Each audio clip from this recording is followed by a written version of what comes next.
अस्सलाम वालेकुम दोस्तों, सऊदी अरब की फटाफट ताज़ा और बड़ी खबरों में आपका स्वागत है। मैं हूं साकिब मिर्ज़ा और आप देख रहे हैं गल्फ लाइफ हिंदी। तो दोस्तों, न्यूज़ का सिलसिला शुरू करेंगे इससे पहले एक ज़रूरी टॉपिक पर बात कर लेते हैं। जैसे कि फ़्लाइट के लिए ऐलान हो चुका है, 1 दिसंबर से फ़्लाइट का ऑपरेशन शुरू है, लेकिन उसके बावजूद भी हमें ग्राउंड पर फ़्लाइट की कोई खबर नहीं आ रही है। आप में से कई भाइयों ने इस तरह के मैसेजेस किए, यानी कमेंट के रूप में पूछने की कोशिश की, तो हमने जानकारी इकट्ठा करके एक डिटेल वीडियो बनाई है। वो वीडियो हमने रात इसी चैनल पर पब्लिश की थी, तो अगर आपने पहले ही देख ली है तो कोई बात नहीं, लेकिन अगर वो वीडियो अभी तक नहीं देखी है तो उस वीडियो का लिंक इस वीडियो के अंत में हम शेयर कर देंगे, ताकि आप डायरेक्ट क्लिक करके देख सकें और फ़्लाइट के लिए जो कुछ ग्राउंड लेवल पर चल रहा है वो जानकारी आपको मिल जाए। तो चलिए खबरें शुरू करते हैं। सऊदी अरब की क्राउन प्रिंस और डिफेंस मिनिस्टर प्रिंस मोहम्मद बिन सलमान ने जद्दा आने पर फ्रांस के प्रेसिडेंट एमेनुअल मैक्रोन का स्वागत किया है।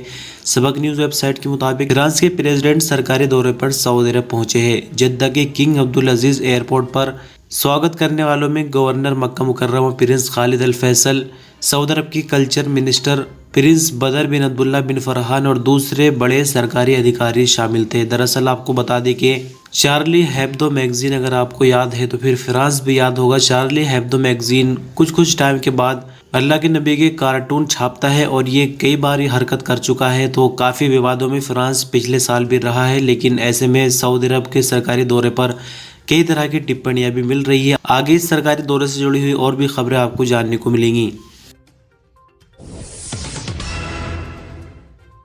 सऊदी अरब के पासपोर्ट एंड इमिग्रेशन डिपार्टमेंट यानी जवाज़ात से एक अजनबी वर्कर के द्वारा सवाल किया गया है, जिसमें पूछा गया है कि जेल के जरिए डिपोर्ट होकर मैं अपने देश पहुंचा था, जबकि स्पॉन्सर की तरफ से मेरा हुरूफ भी फाइल किया गया था, जिसकी वजह से मुझे डिपोर्ट किया गया। क्या मैं उम्रा वीज़ा पर आ सकता हूं?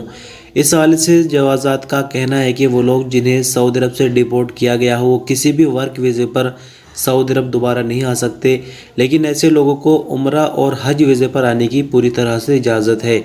आपकी जानकारी के लिए बता दें कि सऊदी अरब में इकामा कानून के तहत ऐसे वर्कर जो अपने स्पॉन्सर के पास से भाग जाते हैं और दूसरी जगह काम करते हैं और वो गिरफ्तार हो जाते हैं, जबकि उनका जो हुरूब लगा होता है वो सही साबित हो जाता है, तो उन्हें डिपोर्ट कर दिया जाता है।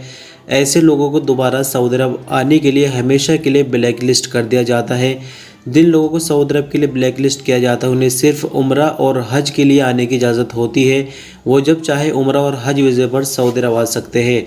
उम्रा और हज वीज़ा के अलावा दूसरे किसी भी तरह की वीज़ा पर काम के हिसाब से सऊदी अरब नहीं आ सकते। सऊदी अरब में ज़कात व टैक्स अथॉरिटी की तरफ से किसी भी तरह के लेन देन के लिए QR सिस्टम वाली रसीद के पहले चरण का आगाज़ 4 दिसंबर से कर दिया गया है। विभाग टैक्सेशन में रजिस्टर्ड सभी कारोबारियों को इस बारे में पहले ही खबरदार कर चुका है, जिसके तहत उन्हें पहले चरण के हवाले से डेडलाइन के बारे में भी जानकारी दी जा चुकी थी। औकाज़ अखबार के मुताबिक ज़कात और टैक्स अथॉरिटी की तरफ से वैल्यूडेड टैक्स की वसूली को ट्रांसपेरेंट बनाने के लिए अथॉरिटी ने फुल प्रूफ सिस्टम पेश किया है, जिसके तहत किसी भी लेन देन के लिए अब पहली रसीद काम नहीं करेगी। नए सिस्टम के तहत बारकोड स्कैनिंग के जरिए खरीदारी की रसीद जारी होगी, जिसमें स्पेशल QR कोड भी मौजूद होना चाहिए। मैनुअल या कंप्यूटर प्रोग्राम के जरिए तैयार की जाने वाली सभी रसीदें पहले स्टेज में कैंसिल हो जाएंगी। इनकी जगह नए सिस्टम जो QR कोड पर आधारित है, सेल और परचेज में इसी तरह की रसीदें काम करेंगी। ज़कात और टैक्स अथॉरिटी का कहना है कि पहले चरण की डेडलाइन जो कि 4 दिसंबर थी, इससे पहले सभी कारोबारियों को सिस्टम के बारे में पूरी जानकारी देते हुए उन्हें कहा गया था कि वो डेडलाइन ख़त्म होने से पहले अपने सिस्टम को ठीक कर ले। दरअसल आपको बता दें कि जिस तरह से पहले बिल निकलते थे वैल्यूडेड टैक्स तो उसके अंदर लिखा होता था और कहीं कहीं आपको ये देखने को मिलता था कि पेन से भी बिल बनाकर दे देते थे, टैक्स भी उसके अंदर ऐड कर दिया करते थे। लेकिन अभी कलम वाला बिल बिल्कुल भी नहीं चलेगा, प्रिंटिंग बिल ही चलेगा। लेकिन प्रिंटिंग के अंदर भी एक नया फीचर और ऐड कर दिया गया है, यानी जो QR कोड है वो भी बिल के साथ होना चाहिए। जिस तरह से RT-PCR की रिपोर्ट आजकल आप देख रहे होंगे कि उसके अंदर भी QR कोड छापा जा रहा है, तो सेम हर बिल के अंदर एक यूनिक QR कोड होना चाहिए। अगर QR कोड नहीं है तो फिर बिल मान्य नहीं होगा।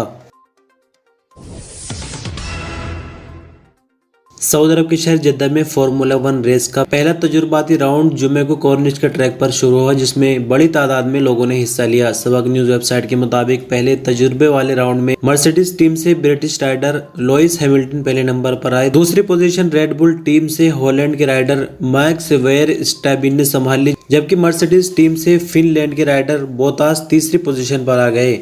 आपकी जानकारी के लिए बता दें कि फार्मूला 1 रेस का बीते दिन शाम 5 बजे पहला राउंड, जबकि शाम 8 बजे दूसरा राउंड हुआ है। ज़्यादा डिटेल अभी तक नहीं मिल सकी, लेकिन आज फाइनल राउंड होना है, तो जो पहले राउंड में कामयाब हुए हैं वो फाइनल राउंड में हिस्सा लेंगे। और आज जैसे कि फाइनल डे है, यानी रेस का आखिरी दिन है, और आज विजेताओं को भी घोषित किया जाएगा। सऊदी अरब में बीते रात आई कोविड-19 की रिपोर्ट के मुताबिक नए मामले 29 रिकॉर्ड पर आए। नई रिकवरी 21 और 2 नई मौत की खबर है। टोटल एक्टिव मामलों में से क्रिटिकल मामलों की बात करें तो इनकी तादाद 39 है, जो कि हालत नाजुक की वजह से ICU में है। कुल वैक्सीन की डोज की बात करें तो इस रिपोर्ट तक 4,75,61,387 कुल डोजेज लगाई जा चुकी है। 29 नए मामले रिकॉर्ड पर आने के बाद कुल मामले 5,49,877 हो जाते हैं। 21 नई रिकवरी के बाद 5,39,011 कुल रिकवरी, 2 नई मौत के बाद 8,842 कुल मरने वालों की तादाद हो जाती है। सऊदी अरब और फ्रांस की कंपनियों के एक लीडिंग ग्रुप ने जद्दा में होने वाले एक इन्वेस्टमेंट फोरम में 27 कॉन्ट्रैक्ट पर साइन किए हैं। अरब न्यूज़ के मुताबिक ये साइन ऐसे मौके पर हुए जब फ्रांस के प्रेसिडेंट एमेनुअल मैक्रोन के गल्फ के सरकारी दौरे के दौरान सऊदी अरब के क्राउन प्रिंस मोहम्मद बिन सलमान से मुलाकात कर रहे थे। फ्रांस के प्रेसिडेंट एमेनुअल मैक्रोन गल्फ दौरे के आखिरी स्टेज में शनिवार को सऊदी अरब पहुंचे हैं। जद्दा इन्वेस्टमेंट फोरम में 101 सऊदी और 84 फ्रांसीसी कंपनियों ने 6 वर्कशॉप में हिस्सा लिया है। फोरम का उद्घाटन सऊदी अरब के इन्वेस्टमेंट मिनिस्टर खालिद अल फाली ने किया। दरअसल आपको बता दें कि जो नए कॉन्टेक्स्ट हुए हैं इनमें क्या क्या है, और इसके अलावा जो फ्रांस के प्रेसिडेंट सऊदी अरब के दौरे पर आए हैं इसका क्या मकसद है। दरअसल आपको बता दें कि फ्रांस हमेशा से ही हथियारों की सप्लाई करता है, यानी अपने हथियार दुनिया भर में बेचता है। इंडिया को भी कई तरह के जंगी जहाज़ वगैरह फ्रांस ने बेचे हैं। और आपको बता दें कि सऊदी अरब में जो ये सरकारी दौरा है और जो यहाँ पर कॉन्टैक्ट हुए हैं इनमें भी ज़्यादातर जो बात हो रही है वो मिलिट्री इंडस्ट्रीज़ को ही लेकर हो रही है। यानी सऊदी अरब लोकल तौर पर अपने लिए जो मिलिट्री इंडस्ट्रीज़ का सामान है वो बनाना चाहता है, जिसके लिए फ्रांस की कंपनी के साथ कॉन्टैक्ट हुए हैं। इसके अलावा और भी 27 तरह के कॉन्टैक्ट पर साइन किए गए हैं। सऊदी अरब में रहने वाले इलीगल अजनबियों को पकड़ने के लिए चलाई जाने वाली मुहिम के तहत बीते एक हफ्ते के दौरान 14,519 अजनबी वर्करों को गिरफ्तार किया गया है। सऊदी अरब की सरकारी एजेंसी के मुताबिक ये आंकड़े 25 नवंबर से 1 दिसंबर के बीच के हैं। गैर कानूनी तौर पर रहने वाले अजनबी वर्करों को पकड़ने के लिए इस मुहिम में कई सरकारी विभाग हिस्सा ले रहे हैं। ज्वाइंट कमेटी ने कहा कि गिरफ्तार किए गए अजनबी वर्करों में 7,413 ऐसे अजनबी वर्कर थे जो कि इकामा कानून को वायलेट कर रहे थे। 5,398 ऐसे अजनबी वर्करों को गिरफ्तार किए गए जो सऊदी अरब की रेजिडेंशियल लॉ को वायलेट कर रहे थे, जबकि 1708 ऐसे अजनबी गिरफ्तार हुए हैं जो लेबर लॉ को वायलेट कर रहे थे। कमेटी ने कहा कि 381 लोग सऊदी अरब की सरहद पार करते हुए पकड़े गए, जिनमें 40% यमनी, 57% इथियोपियन, जबकि 3% दूसरे देशों से संबंध रखते हैं। इसी तरह से 17 ऐसे लोगों को भी गिरफ्तार किया गया जो सऊदी अरब की सरहदों से बाहर जाने की कोशिश कर रहे थे। कमेटी ने आगे कहा कि गैर कानूनी अजनबियों को पनाह देने, उनको ट्रांसपोर्टेशन की सुविधा देने या काम देने पर 7 लोगों को गिरफ्तार किया गया है। अरब जॉइंट फोर्स का कहना है कि पिछले 24 घंटों के दौरान मारब में हूथियों के ठिकानों पर 11 हवाई हमले किए गए हैं। सऊदी अरब की सरकारी एजेंसी SPA के मुताबिक अरब जॉइंट फोर्स के स्पोकमैन ने अपने बयान में कहा कि इन टारगेट पर हमलों में 7 फौजी गाड़ियां ध्वस्त हुई, जबकि 60 से ज़्यादा हूथी मारे गए हैं। इसके अलावा अल अखबारिया के मुताबिक अरब जॉइंट फोर्स ने सना में हूथियों का बैलिस्टिक मिसाइल लॉन्चिंग पैड और ड्रोन असेंबल करने के लिए इस्तेमाल होने वाले एक वेयर हाउस भी ध्वस्त कर दिया है। अरब जॉइंट फोर्स का कहना है कि ऑपरेशन के दौरान आम जनता को कोई नुकसान नहीं हुआ है, उनका ख्याल रखा गया है।